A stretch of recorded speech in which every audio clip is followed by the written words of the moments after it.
ৰাজ্যৰ ৩,৮৮,৩৫৮ হিতাধিকাৰী পৰিয়াললৈ চৰকাৰী আৱাসগৃহৰ অনুমোদন পত্ৰ বিতৰণ। এপ্ৰিলৰ পৰা ছেপ্টেম্বৰৰ ভিতৰত পুনৰ ৩ লাখ হিতাধিকাৰীয়ে লাভ কৰিব চৰকাৰী গৃহ। দালালবিহীন আৰু স্বচ্ছভাৱে আঁচনি ৰূপায়ণৰ কথা ঘোষণা মুখ্যমন্ত্ৰীৰ। বুধবাৰে ৰাজ্যৰ হিতাধিকাৰীলৈ চৰকাৰী আৱাসগৃহৰ অনুমোদন পত্ৰ বিতৰণ কৰিলে ৰাজ্য চৰকাৰে। পলাশবাৰী সমষ্টিৰ ৰামপুৰত বুধবাৰে এই কাৰ্যসূচী উদ্বোধন কৰিলে মুখ্যমন্ত্ৰী ডক্টৰ হিমন্ত বিশ্ব শৰ্মাই।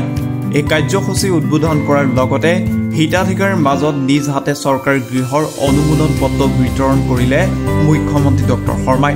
লগতে অহা ছেপ্টেম্বৰৰ ভিতৰত ৰাজ্যত পুনৰ ৩ লাখ হিতাধিকাৰীয়ে চৰকাৰী গৃহ লাভ কৰিব বুলি উল্লেখ কৰিলে মুখ্যমন্ত্ৰীয়ে। আমি ২৬ লাখ নাম পৰিয়ালৰ নাম আমি তালিকাত সন্নিৱিষ্ট কৰিছিলোঁ। ২০ লাখ লোকৰ ঘৰ দিয়া হ'ল বা ঘৰৰ নিৰ্মাণ কাম চলি আছে।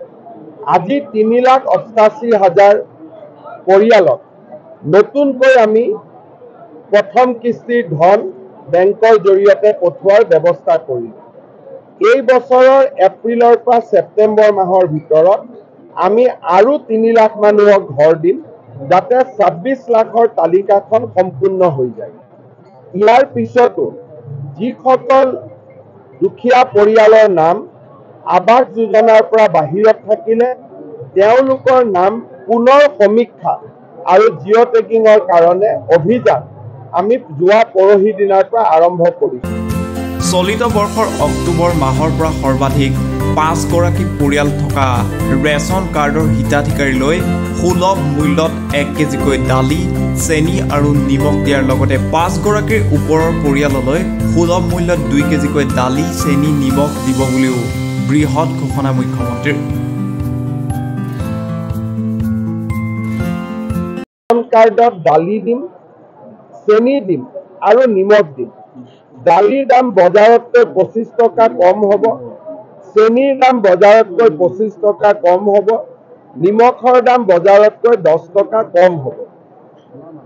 ৫জন পৰিয়াললৈকে ১ কেজিকৈ পাব আৰু ৫জনতকৈ যদি ওপৰত পৰিয়াল থাকে ৰেচন কাৰ্ডত তেওঁলোকে ২ কেজি পাব। অৰ্থাৎ ৫জনলৈকে ১ কেজি, ৬জন হ'লে তেওঁলোকে ২ কেজি পাব।